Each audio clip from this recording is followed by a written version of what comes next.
Փետրվարի 18-ին Աջափնյակ վարչական շրջանի Աբելյան փողոցի 9-րդ հասցեում հնչել էին կրակոցներ։ Համացանցում տարածված տեսանյութերում երևում է, թե ինչպես են մի խումբ անձինք կրակում միմյանց ուղղությամբ։ Դեպքի վայրից 7 անձ տեղափոխվել էր հիվանդանոց, որոնցից մեկը մահացել էր, մյուսներից 3-ի վիճակը գնահատվել էր ծայրահեղ ծանր, 3-ինը՝ ծանր։ Այսօր արդեն պարզվել է, որ կրակոցների դեպքի առթիվ հարուցված քրեական վարույթի շրջանակում մեկ անձի նկատմամբ հանրային քրեական հետապնդում է հարուցվել։ Քրեական հետապնդումը հարուցվել է Հայաստանի Հանրապետության քրեական օրենսգրքի 155-րդ հոդվածի 2-րդ մասի 7-րդ և 8-րդ կետերով սպանություն այլ անձանց կյանքի համար վտանգավոր եղանակով և մի խումբ անձանց կողմից 7-րդ դրվագ 44-ից 155-րդ հոդվածի 2-րդ մասի 7-րդ և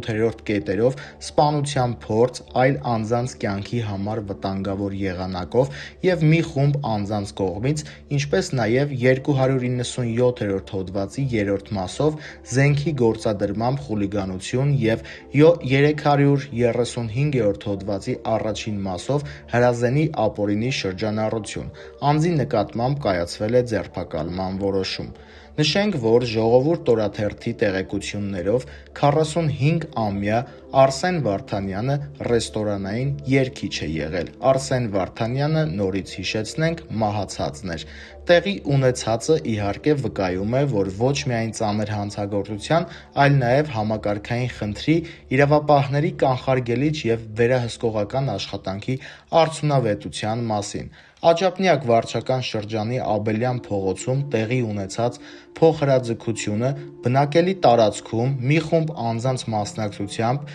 և հրազենի կիրառմամբ ինքնին ցույց է տալիս, որ իրավիճակը կարծես դուրս է եկել վերահսկողությունից։ Եթե քաղաքացիները կարողանում են բաց տարածքում, քաղաքի ներսում միմյանց ուղղությամբ կրակ բացել, դա լուրջ հարցեր է առաջացնում ոստիկանության կանխարգելիչ աշխատանքի, օպերատիվ վերահսկողության և ապօրինի զենքի շրջանառության դեմ պայքարի արդյունավետության վերաբերյալ։ Դեպքի հետևանքները 1 զոհ, 3 ծայրահեղ ծանր և 3 ծանր վիրավոր վկայում են ոչ միայն կոնֆլիկտի վտանգավորության, այլ նաև այն մասին, որ միջամտությունը կամ կանխումը տեղի չի ունեցել ժամանակին։ Իհարկե, իրավապահ մարմինները հետագայում նախաձեռնել են քրեական վարույթ, հարուցվել է հանրային քրեական հետապնդում ծանր հոդվածներով սպանություն, սպանության փորձ, խուլիգանություն և ապօրինի զենքի շրջանառություն, սակայն հարցն այն է, թե արդյոք ոստիկանության դերը պետք է սահմանափակվի միայն